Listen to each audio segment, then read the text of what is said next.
Ready? Ooh, here we go. All right, hi, this is Lemonade Live, and we're here with a raw game review for you.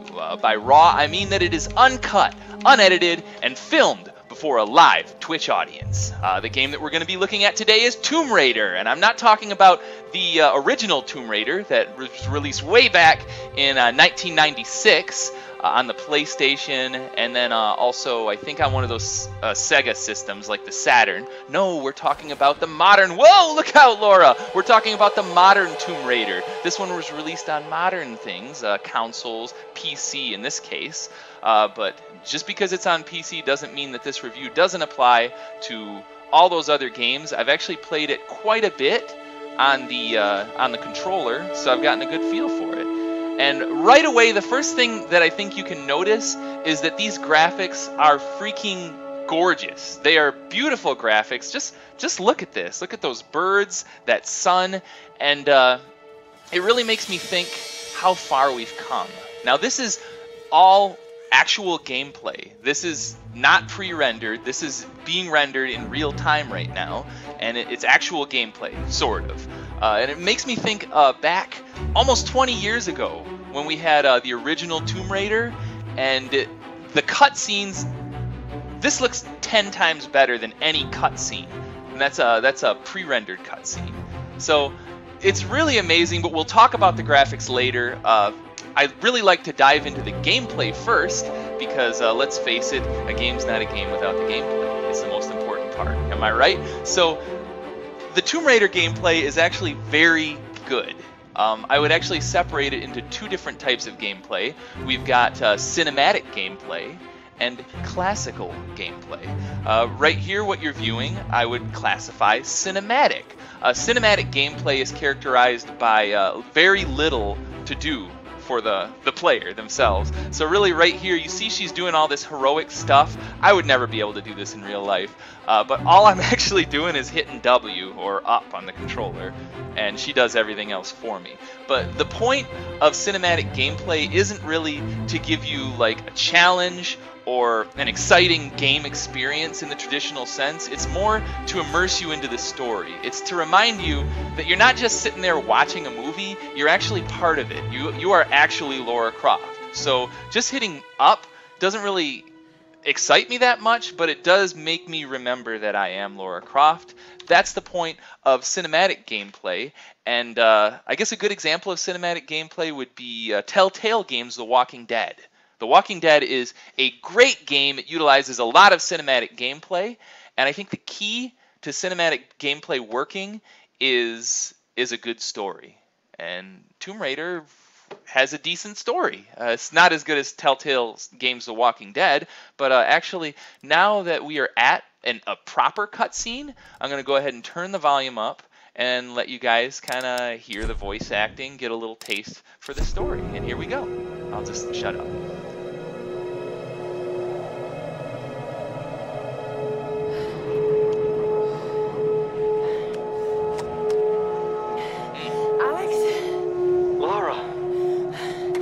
At the panel. Okay. The tower should boost the signal from the transmitter. Okay. Alright, find the emergency channel and get a clear signal on your radio before you broadcast the SOS. Okay. Hey. We got everything crossed for you down here, LC. Thank you. Okay, we're back into the cinematic gameplay. Now, wasn't that great? The voice acting is actually really good, and the story is decent. I wouldn't really describe it as a big twisty-turny, interesting, intriguing plot. It's more of a character study. We see Lara Croft starting as a brand new archaeologist just out of college, and she's what she's doing now is she's on her first mission. She's been shipwrecked, and we're seeing her really come into her own, and she grows from that really innocent student to a killing machine. And I'm dead serious. I'm not kidding here. She kills so many people in this game. It's ridiculous. I think that she kills more people in this game than all of her other games combined. So it's kind of crazy. hold the signal. Broadcast. Here we go. So, yeah, she kills a lot of people, and she grows into this killing machine, and that is basically the plot of the game. It's a character study. The main theme is survival, and you're going to see a lot of that theme throughout the game. You're going to see her overcoming obstacles and taking the next step that she can to keep alive. That's all that it's about, really, and it's really cool. The plot's actually kind of derivative of Lost. If you've ever seen the TV show Lost, which is a really good show, so it's not necessarily a bad thing that the plot is derivative. So we've talked about the cinematic gameplay. It's pretty good in this game. I do have a slight complaint about it. The thing is with cinematic gameplay is since it's not there to give you a challenge, it shouldn't be challenging.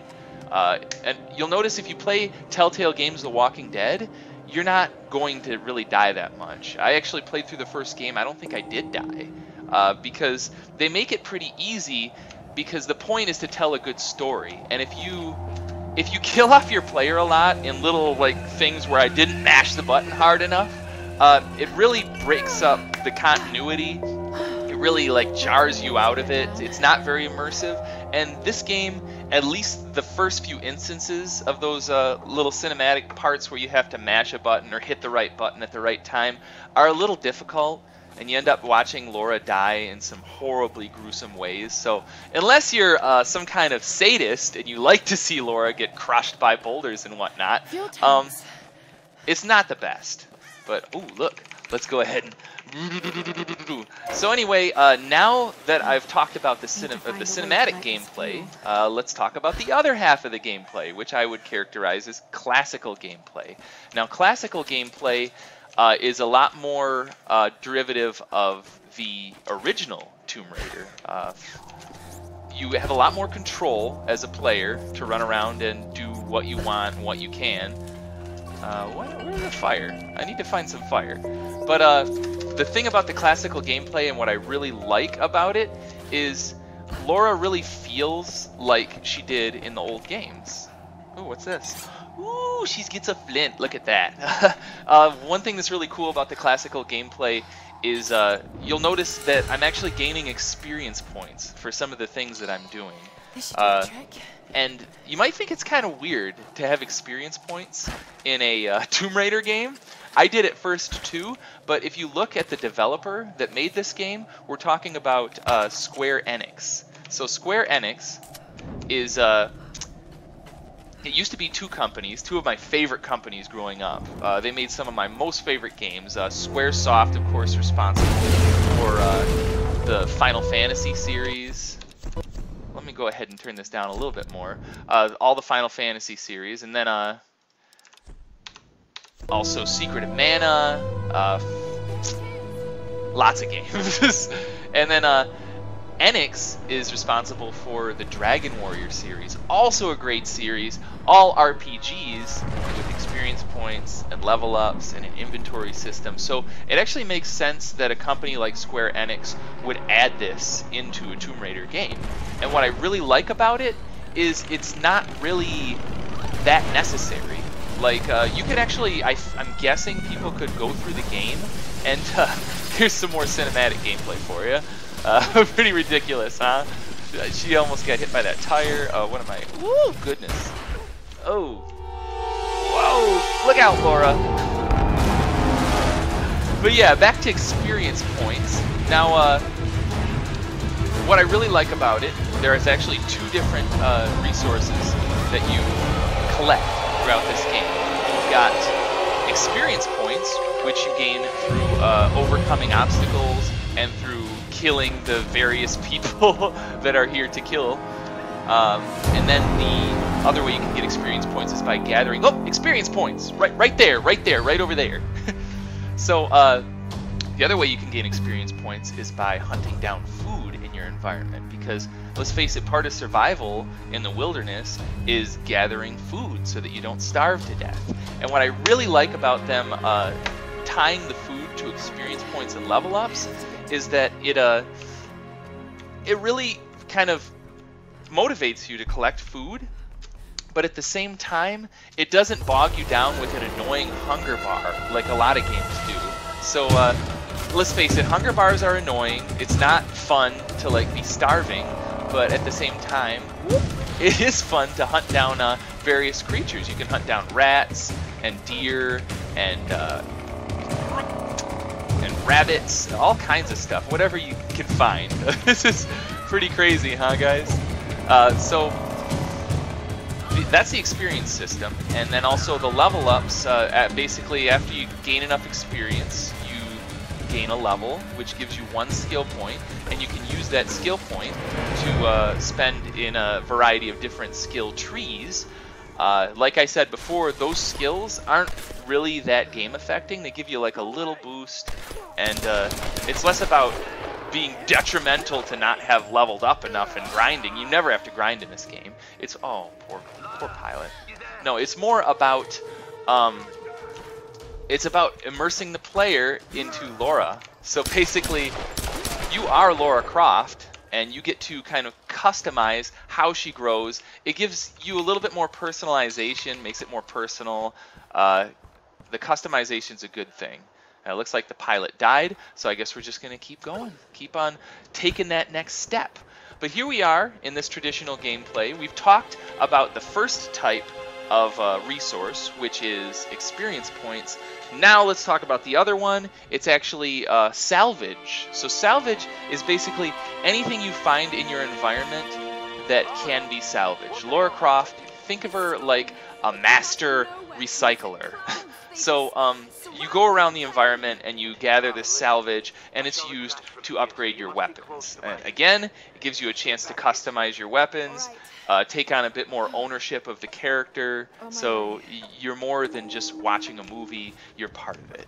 So, and what I really love as well about the inventory system is that, unlike say games like Skyrim, where you have this huge inventory system and you spend a lot of your time managing it, your salvage is just one number. Whatever you pick up, bolts, metal, searching the dead bodies of your enemies, or later on you can even salvage bones from animals. It all just goes into one number, and you use that. And now we're going to talk about camp. So good gameplay it goes in troughs and peaks. So the trough periods are like kind of the slow, restful periods like this, like sitting at a campfire and writing in her diary. And then the peaks would be like what we just did, where we were like running across all of those old Japanese buildings that were crumbling as we were running, and we were sliding down the hill and dodging tires and planes and whatnot. Those are the peaks. So you can't have all peaks or all troughs, because then you end up with a not very entertaining game. And the day camp actually is a good example of a peak, or of a trough. And this is actually the only place that you can spend your skill points from level ups in these 3 different skill trees: Hunter, Survivor, and Brawler. See, like for instance, Survivor, I have the first survival one. Keen observation allows you to spot hard to find animals and food sources.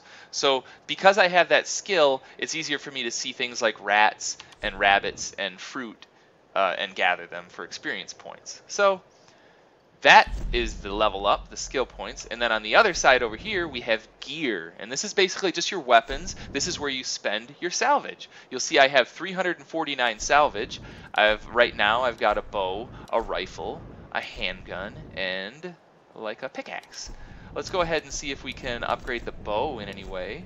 We can. Wrap string. So we're going to go ahead and upgrade the bow. And I like the upgrades because you can actually see the upgrades, and later like your weapons really evolve into these much cooler looking weapons than these little salvaged pieces of hardware. See, this is like an old Type 100 Japanese SMG, because she is on a Japanese island and it was involved in World War II. So you're going to find a lot of World War II paraphernalia, like this Colt 1911 that she finds, her first gun ever, and also, let me find it, the Type 100 machine gun, SMG if you will.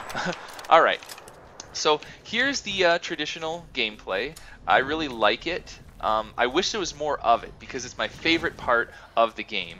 And I understand that they have to have a lot of cinematic gameplay because they want to have an intriguing story. Oh no, Laura's a prisoner. Here, let's see if we can go ahead and save her. Oh, we got bullet time. Ah, headshots. Oh. Nice.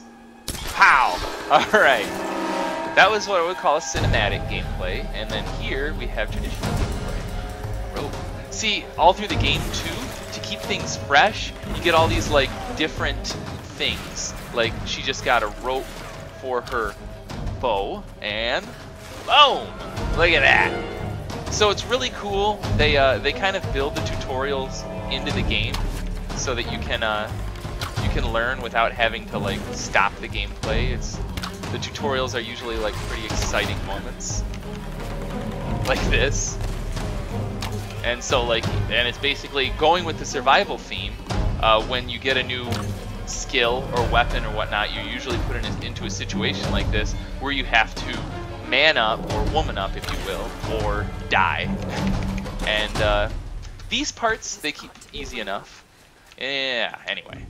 So a lot of the gameplay is traditional to the Tomb Raider, the old Tomb Raiders in the past, because you can run around, you can free roam, you're looking for artifacts, you're looking to how to get from point A to point B, and there is puzzles. So here's an example of a puzzle. Boom. I yank that free, and now I got something to grab onto. Look at it. Oh. Here we go. Lots of puzzles. Lots of really cool stuff that you can do here. Running around on the thing here. You see? And now, I'd actually like to show you another thing that I like a lot.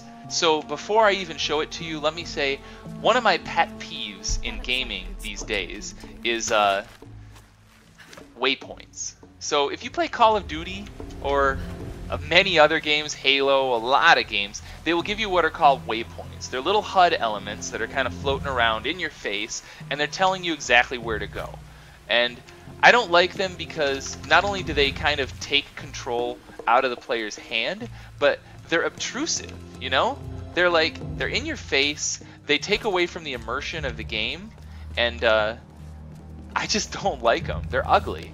But this game utilizes something called survival instinct, and it's actually kind of similar to Bond Descent. If you ever played any of those James Bond games on the GameCube or the PlayStation 2, you would hit a button and everything would go gray, and it would give you your waypoints in this screen. So we have like a HUD element right there in the whoop, she's falling. So this is survival. Oh. This is survival instinct. When you're in it, it usually lets you see various things. If I was around any fruit or animals that I could kill, they would be glowing. Anything in the environment that you can affect is usually glowing, which is really good because in the original Tomb Raider, I remember sometimes you'd have to figure out a puzzle, and you couldn't quite figure out what in the environment was dungeon dressing, what was just like pretty, and what was actually something that you could pull, like a lever you could pull or something that you could move or take care of. So I see that some people are in the chat, so feel free to answer any question or ask any questions that you want, or make comments if you've actually played this game and you want to mention something that I'm missing. But now I'm going to move on to the stealth portion of the game. Notice that this guy over here, this islander, doesn't see me. I can actually sneak up behind him. Oh, never mind. I'm so glad that I did not kill him because I really wanted to. There are stealth segments in this game where you are encouraged to be quiet. It's kind of similar to Metal Gear Solid. You can sneak up behind somebody, break their neck or whatnot. But in this game, I'm not actually too happy about the stealth elements. I wish that they would have been a little more committal about them. One thing you'll notice when you're stealthing around is you might have the opportunity to sneak up on 3 or 4 enemies, but you can almost never sneak by them. Which goes back to this whole, how many people do you have to kill, Lara Croft? How many people do you have to kill before you're considered evolved into the modern day Lara Croft that she is? Because this is a prequel. This is actually an origin story. It shows how Lara became the badass that she was. So the stealth is a little too killy, you know? I mean, I really loved in Metal Gear how you could sneak around and not kill anybody. You could actually go through that entire game without killing anybody. Like maybe 3 or 4 soldiers you had to kill, but other than that, you could go through that game like. There's an example of the gameplay not really working out, and that's what it looks like when Lara dies from falling. Let's do this again without dying. So we use our rope, arrow, tie it off, and then we're supposed to space. There we go. I jumped too far. Pretty cool, huh? Cool move. Here's an example of that stealth I was talking about. Now these guys, they don't see me. See, look, there's that survival instinct. They're glowing red. I love the survival instinct. It's very cool. It really helps you get your bearings, and at the same time, it doesn't hurt the gameplay too much. They've actually written it into the narrative. You know, she has a survival instinct. It makes sense. It's kind of similar to like game sense in Counter-Strike. You're gonna feel like, I think there's somebody that way, that kind of thing. But here's what's lame. There's no possible way to sneak by these 2 guys. I have to kill them. Here, I'll show you. I'm in the bushes. I'm sneaking. Sneaking. Go ahead, look. Come on. Oh my gosh, I hope I don't prove myself wrong. Okay, I'm all the way up here. Oh, look at that. Okay, so most of the time though, you cannot... Lara! You were supposed to grab that. Let's do it the murderous way, the Lara Croft way, shall we? This part's actually pretty cool about being a little unforgiving about the death. I have to actually go all the way back here in order to, if I die. One thing I noticed that I don't like about a lot of the segments in the game is you can die and then you're just kicked back like a couple seconds, which is like, nah. There they are. Oh yeah. So let's go ahead and kill these guys, huh? Oh. All right. Come on. Wow. There's a headshot. There's a headshot. Headshot! 3 headshots! Look at that. How do you like that? Pretty cool, huh? Okay, so we've killed the guys there. We're going to run over here. I'm just going to talk a little bit more. The review's almost done. I've almost covered everything.